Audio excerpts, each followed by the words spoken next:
Today's topic is ways to invert the mapping of the dictionaries. There are three methods to solve such kind of a problem. Method 1, that is using the map and the reverse function.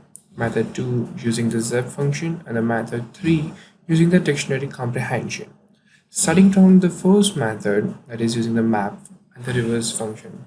So what we are going to do is first we are going to initialize our dictionary, and then we are going to use the map function. So the map function is basically returns the list after passing the given function to each and every iterable which have been passed as an parameter.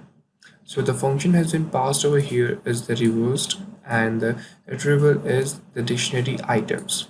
So the items is basically the key and the values of our dictionaries until and unless the dictionary gets completed, it's going to pass them.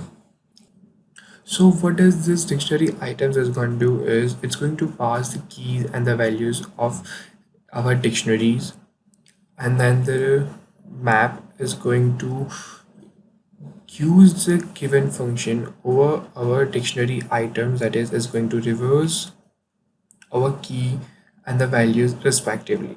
And then since the map passes it as a result, we have to convert it into the dictionary. So we are using the dictionary outside, and then we are storing it in our dictionary too, and then we are showing an output. As you can see it over here, Smith was a key in our dictionary 1, and in the dictionary 2 Smith become a value. Same goes for the John and the Sean.